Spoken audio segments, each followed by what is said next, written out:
You've seen them in movies, majestic stone fortresses where kings and queens lived in splendor. But what if I told you that living in a medieval castle was like spending winter in a refrigerator that someone occasionally forgot to plug in? The stone walls that protected inhabitants from invaders were the same walls that betrayed them to an even more relentless enemy, bone-chilling cold. Most castle rooms didn't have fireplaces. Only the Great Hall, the Lord's Chambers, and perhaps the chapel had a fire blazing. And even then, it was hardly enough. If you were a servant, a guard, or a lesser noble, you were lucky to sleep in a chamber with a brazier filled with burning charcoal, assuming there was enough fuel to go around. In the dead of winter, people often slept in layers of clothing, wrapped in cloaks and huddled under fur blankets.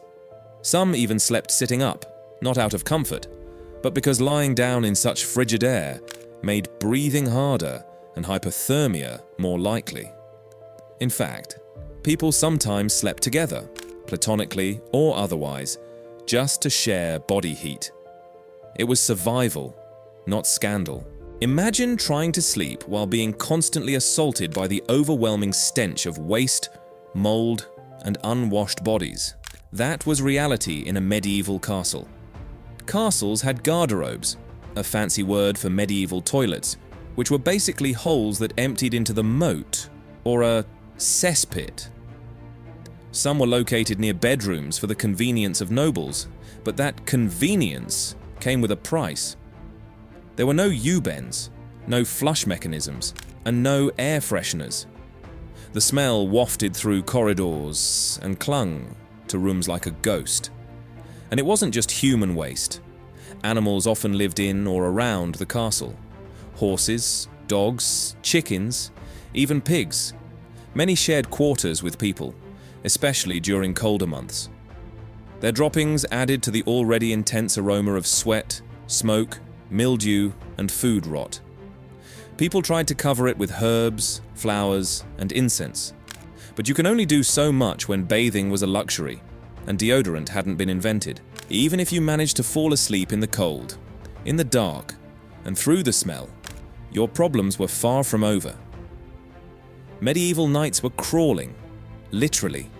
Fleas, lice, and bedbugs were rampant. Feather mattresses and wool blankets became breeding grounds for all sorts of biting insects. Rats scurried through the rafters and walls, sometimes even curling up near the warmth of human bodies. Worse, there was no concept of pest control. Cats were somewhat helpful, but they were more valued for their symbolic mystique than their actual rodent hunting skills. As for bugs, people believed they were a natural part of life, something you just lived with. And if that wasn't enough, the medieval mind was deeply superstitious. Nights were the domain of spirits, demons, and restless ghosts. The darkness wasn't just inconvenient, it was terrifying.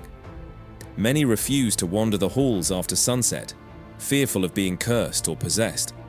Candles and rushlights were kept close, prayers whispered before bed, and charms placed near pillows for protection. Sleeping through the night wasn't a guarantee. It was a gamble. If you were a soldier or guard stationed at the castle, your night was even worse. Castles were built for defense, which meant there was always a fear of attack. Even during peacetime, night watch duties rotated through the garrison, and guards had to patrol freezing battlements, keep a sharp eye on the surrounding countryside, and listen for any signs of movement. Imagine pacing on a stone wall at 3 a.m., your breath visible in the icy air, your fingers numb despite gloves, and your ears straining for the faintest sound, knowing that falling asleep could cost lives. Guards could face punishment or even execution for sleeping on duty. Even within the castle, guards were posted at gates, doors, and the keep, especially if a noble or royal was inside. Some of these men survived the night on stale bread, cheap ale, and pure adrenaline. Forget silk pajamas or cozy flannel sets. Medieval nightwear, if you had any, was functional at best. Many people slept in their underclothes, or just reused the tunic they wore that day.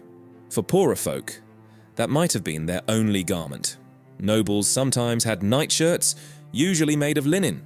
But even that wasn't comfortable in the damp, drafty rooms. Linen absorbed sweat and moisture, and in cold air, it turned clammy quickly. Socks or foot wraps were used sparingly, mostly by those who could afford them. There were no fluffy pillows either.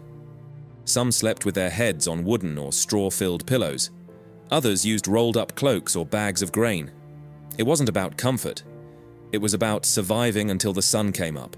If you did have a fire or candle in your room to chase away the dark, congratulations. You now lived inside a giant fire hazard. Castles burned with alarming frequency. All it took was one spark from a torch, a tipped candle, or a glowing ember falling onto rush flooring. There were no smoke alarms, no emergency exits, and definitely no fire extinguishers.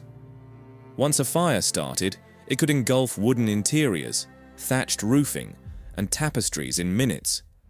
People had to escape in the pitch black, often barefoot, and without any clear direction. Some castles were built with stone towers and thick doors to contain fires, but it didn't always work. Historical records are filled with tales of entire castle wings being destroyed overnight. The stone walls that protected inhabitants from invaders were the same walls that betrayed them to an even more relentless enemy. Bone-chilling cold. Most castle rooms didn't have fireplaces. Only the Great Hall, the Lord's Chambers, and perhaps the chapel had a fire blazing. And even then, it was hardly enough.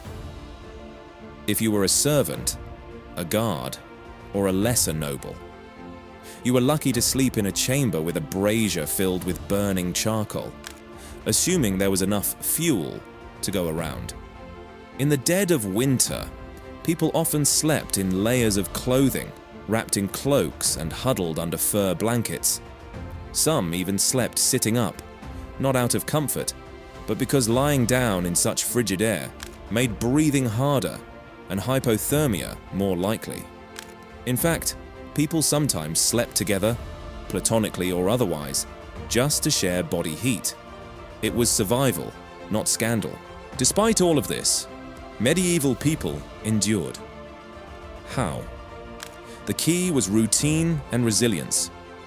People rose with the sun and worked hard during the day, leaving them exhausted by night. Sleep was often broken into two segments: first sleep and second sleep, with a few hours of wakefulness in between for prayer, sex, storytelling, or quiet reflection. They layered their beds with everything they had: furs, cloaks, old clothes, and kept family close for warmth.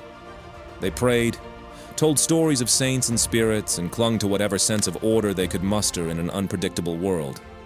And perhaps most importantly, they didn't know anything else. To them, this was just life.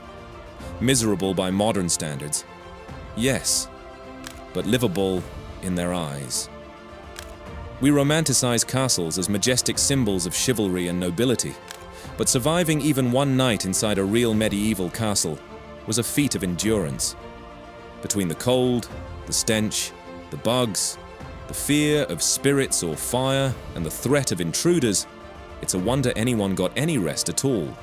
So the next time your electricity goes out, your mattress feels lumpy, or you're heating on the fritz, just be thankful you weren't born in 1295.